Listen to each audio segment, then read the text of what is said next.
In a world where love is often seen as a universal experience, there's a quiet minority who have never felt its grasp. They sit in crowded cafes, observing the world with a clarity that others, lost in their own romantic whirlwinds, might miss. To many, they might seem aloof, even shy, but what if this is not a weakness, but a strength?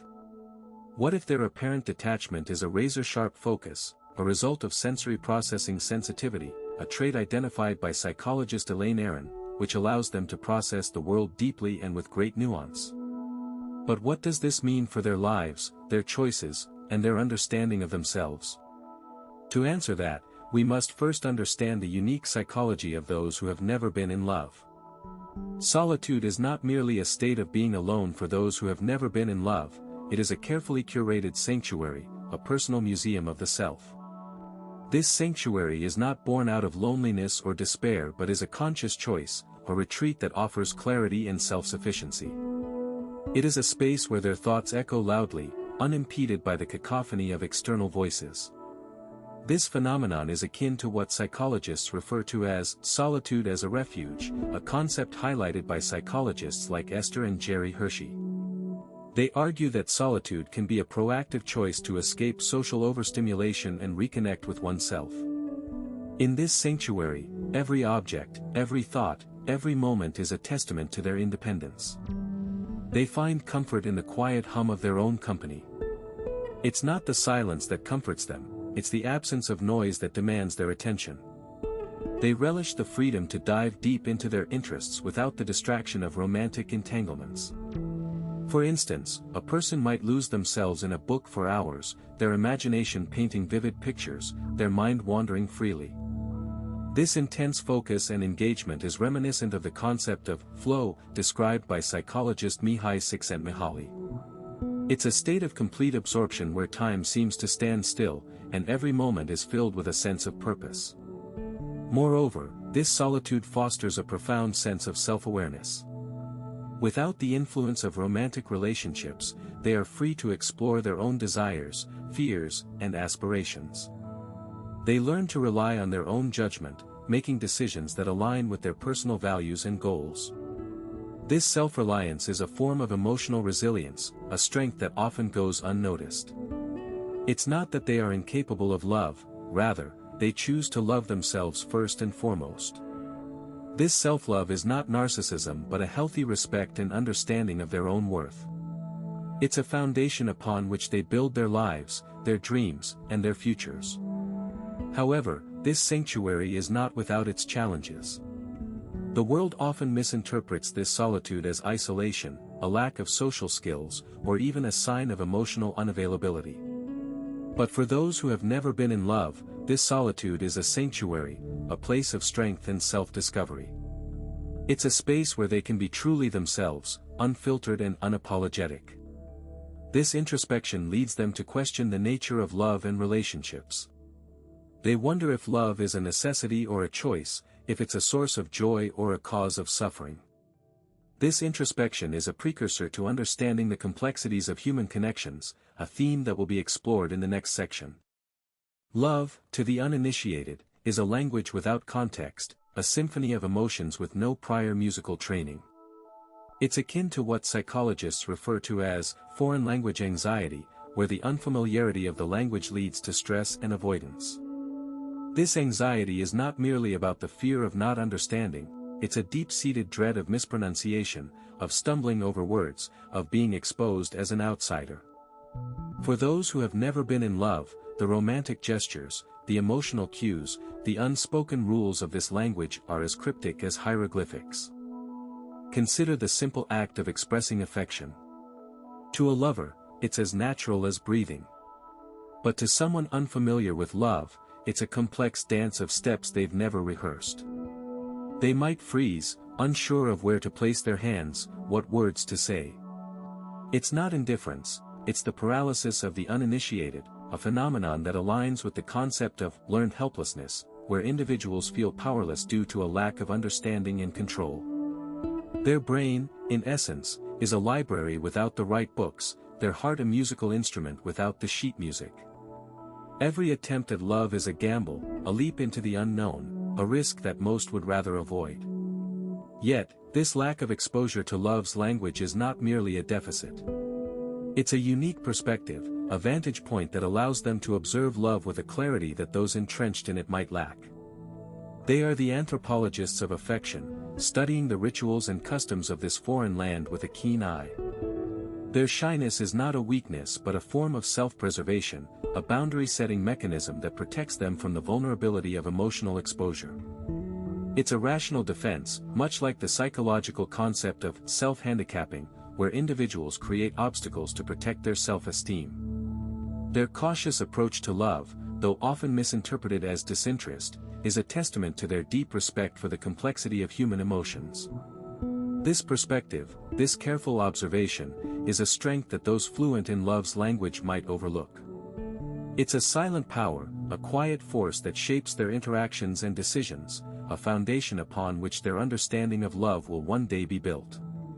The mind unburdened by love is a landscape of untouched potential, a vast expanse where other emotions and experiences have yet to leave their mark. It's not a blank slate, but rather a canvas painted with hues of self-discovery, personal growth, and an unencumbered perspective. This mental architecture is characterized by a unique blend of independence, introspection, and a profound connection with the world around them.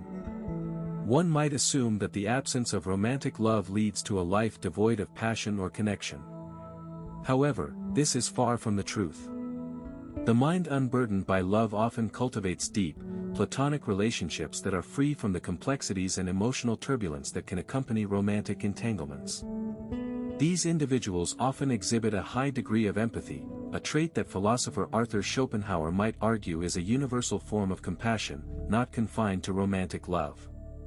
They find joy in the small, everyday moments, savoring the subtle pleasures of life without the constant yearning for something more. Their emotional landscape is not a barren wasteland but a rich tapestry woven with threads of friendship, family, and personal interests. This is where the concept of self-determination theory comes into play. Proposed by psychologists Edward Deci and Richard Ryan, it posits that humans have three innate psychological needs: autonomy, competence, and relatedness. For those who have never been in love, their focus on personal growth and platonic relationships can fulfill these needs in a unique way, leading to a sense of contentment and purpose. Yet, this mental architecture is not without its challenges. The intensity of emotions that accompany love can sometimes feel overwhelming, and those who have never experienced it may struggle to understand or relate to others' romantic experiences. This can lead to feelings of isolation or disconnect. However, this apparent weakness is also a strength. It allows them to approach relationships and situations with a clear, unbiased perspective. They are less likely to be swayed by emotional impulses and more likely to make decisions based on logic and reason. This is not to say that they are devoid of emotions, but rather that they have a different emotional baseline. They may experience emotions more intensely when they do arise, but these feelings are not constantly colored by the lens of romantic love. This emotional clarity can be a powerful tool, enabling them to navigate life's complexities with a steady hand and a clear mind. It sets the stage for exploring how this mental architecture shapes their social interactions and personal growth. People who have never been in love often exhibit a unique psychological phenomenon known as performance without an audience. This concept, rooted in the psychological theory of self-determination, suggests that these individuals may not have the intrinsic motivation to engage in behaviors typically associated with romantic relationships. They might not seek validation or approval from others in this context, as they haven't internalized the societal scripts that often drive romantic pursuits. Their actions, or lack thereof, can be misconstrued as indifference or aloofness. Yet, it's essential to understand that this performance without an audience is not a sign of apathy. It's a manifestation of their authentic self, uninfluenced by external expectations. They might prefer solitude over social gatherings, not out of shyness, but because they find genuine fulfillment in their own company. This aligns with the concept of sensory processing sensitivity, where individuals may feel overwhelmed by social stimuli and prefer quieter, more introspective environments. Moreover, they might approach tasks and goals with a sense of quiet determination, devoid of the usual fanfare or need for recognition. This can be seen in their work ethic, hobbies, or personal projects.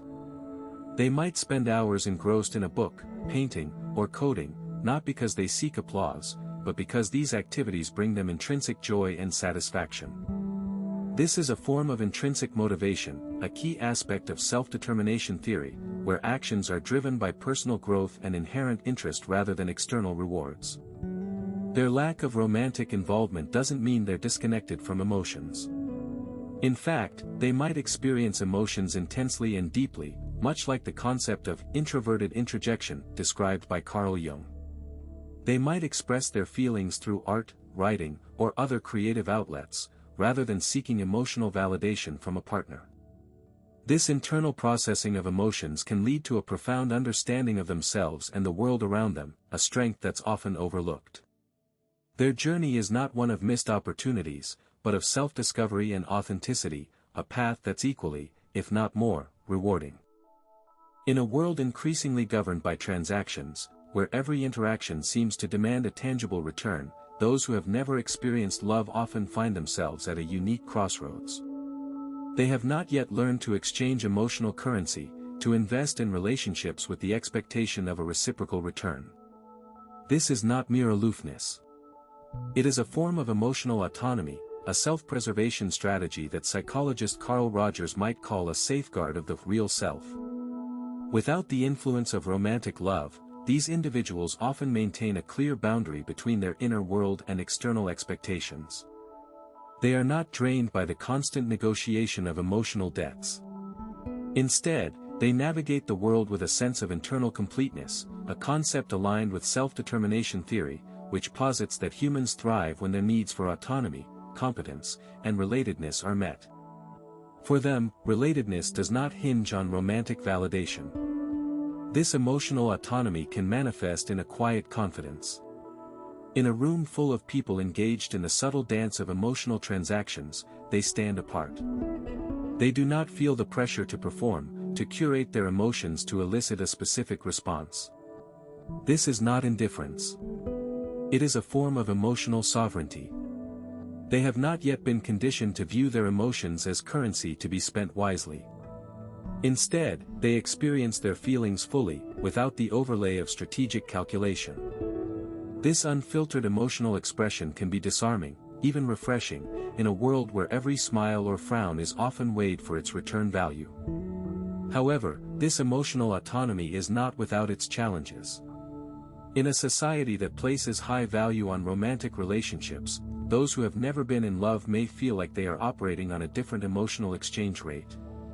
They might struggle to understand the unspoken rules of emotional transactions, the subtle give and take that governs many social interactions. This can lead to feelings of isolation, a sense of being on the outside looking in. Yet, this isolation is also a form of protection. It allows them to observe social dynamics from a distance, to learn the rules without being bound by them. This observational skill is a hidden strength, a form of emotional intelligence that is often overlooked. Moreover, their lack of experience in emotional transactions does not mean they are emotionally bankrupt. Far from it. They have a rich inner world, a well of emotions that they explore and understand on their own terms. They are not constrained by the expectations and narratives that often accompany romantic relationships.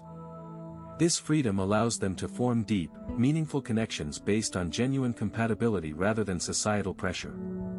It is a form of emotional currency that is not exchanged but cherished. This brings us to the next point, the unique way they perceive and navigate the complexities of emotional intimacy. As we've explored, never having been in love doesn't equate to a life less lived. In fact, it's often a journey of profound self-discovery and introspection, a concept that aligns with Carl Rogers' idea of the organismic self, a state of being where one is truly in touch with their authentic feelings and experiences. These individuals, often high in sensory processing sensitivity, as defined by Elaine Aron, aren't merely waiting for love, they're curating a life filled with meaning, purpose, and self-actualization. Their apparent shyness or caution is not a weakness, but a form of self-respect, a boundary-setting mechanism that ensures they only invite experiences that truly resonate with their core values. In a world that often glorifies romantic love, their story is a testament to the power of self-love and personal growth. If this resonated with you, or if you know someone who's never been in love, share this video. Let's start a conversation that challenges the norms and celebrates all forms of love and personal journeys. And if you're curious about other unconventional perspectives on love and relationships, stay tuned for our next video where we'll delve into the psychology of asexuality. Until then, remember, every heart beats to its own rhythm, and that's okay.